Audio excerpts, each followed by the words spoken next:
Hello friends, welcome to S P kitchen special. ಇವತ್ತಿನ ದಿನ S P kitchen ಸ್ಪೆಷಲ್ನಲ್ಲಿ ಪುದೀನ chicken ಫ್ರೈನ ಯಾವ ರೀತಿ ಮಾಡೋದು ಅಂತ ತೋರಿಸ್ಕೊಡ್ತಾ ಇದ್ದೀನಿ. ನೋಡೋಣ ಬನ್ನಿ. ನಾನಿವತ್ತು ಪುದೀನ ಚಿಕನ್ನ ಯಾವ ರೀತಿ ಮಾಡೋದು ಅಂತ ತೋರಿಸ್ತಾ ಇದ್ದೀನಿ. ನಾನು ತೋರಿಸ್ತಿರ್ತಕ್ಕಂಥ ವಿಧಾನದಲ್ಲಿ ಮಾಡಿಕೊಂಡ್ರೆ ಮನೇಲೇನಾದರೂ 2-3 ಜನ ಇದ್ದರೆ 1 kg ಚಿಕನ್ ಬೇಕಾದರೂ ಖಾಲಿ ಮಾಡಿಬಿಡ್ತೀರ. ಅಷ್ಟೊಂದು ಟೇಸ್ಟಿಯಾಗಿರುತ್ತೆ. ಈ ರೆಸಿಪಿನ ಚಪಾತಿ, ಅನ್ನ, ರೊಟ್ಟಿ ಕೂಡ ನೀವು ಮಾಡ್ಕೋಬೋದು. ನಾನಿಲ್ಲಿ ಅರ್ಧ kg ಚಿಕನ್ನ ಚೆನ್ನಾಗಿ ವಾಶ್ ಮಾಡಿ ತೊಗೊಂಡಿದ್ದೀನಿ.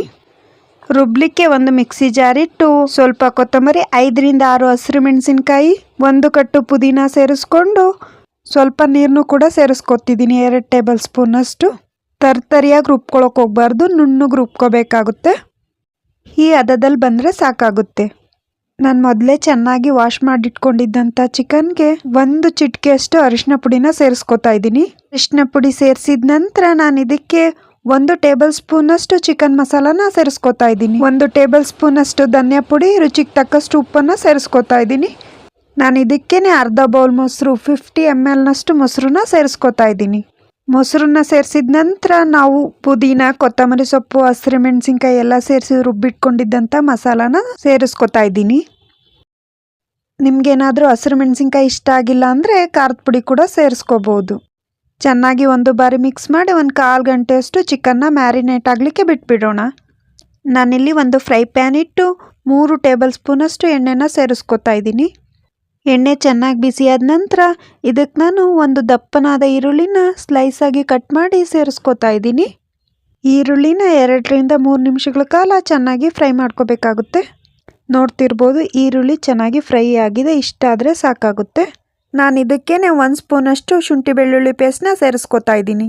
ಶುಂಠಿ ಬೆಳ್ಳುಳ್ಳಿ ಪೇಸ್ಟ್ನಲ್ಲಿರೋಂಥ ಹಸಿ ವಾಸನೆ ಹೋಗೋವರೆಗೂ ಫ್ರೈ ಮಾಡ್ಕೋಬೇಕಾಗುತ್ತೆ. ನಾನು ಇದಕ್ಕೆ 15 ನಿಮಿಷಗಳ ಕಾಲ ಮ್ಯಾರಿನೇಟ್ ಮಾಡಲಿಕ್ಕೆ ಇಟ್ಟಿದ್ದಂಥ ಚಿಕನ್ನ ಸೇರಿಸ್ಕೊತಾ ಇದ್ದೀನಿ.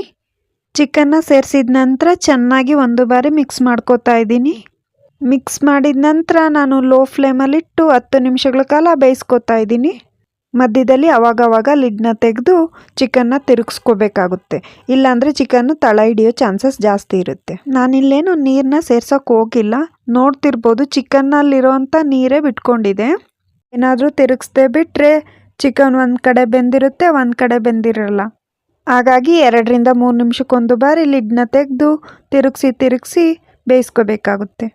ಈ ರೀತಿಲಿ ಪುದೀನ ಚಿಕನ್ ಅಂತೂ ಮಾಡಿಕೊಂಡ್ರೆ ಬಿಡಿ, ನಾನು ಆವಾಗಲೇ ಹೇಳ್ದಾಗೆ ಚಪಾತಿಗೆ, ಅನ್ನಕ್ಕೆ, ರೊಟ್ಟಿಗೆ ತುಂಬಾ ಚೆನ್ನಾಗಿರುತ್ತೆ.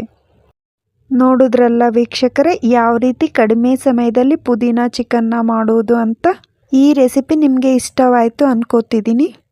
ಯಾರೆಲ್ಲ ನಮ್ಮ ಚಾನಲ್ನ ಸಬ್ಸ್ಕ್ರೈಬ್ ಮಾಡದೆ ನೋಡ್ತಾ ಇದ್ದೀರಾ, ದಯವಿಟ್ಟು ಸಬ್ಸ್ಕ್ರೈಬ್ ಮಾಡ್ಕೊಳ್ಳಿ. ಈ ರೆಸಿಪಿನ ನೀವು 1 ಬಾರಿ ನಿಮ್ಮ ಮನೆಯಲ್ಲಿ ಟ್ರೈ ಮಾಡಿ ನೋಡಿ.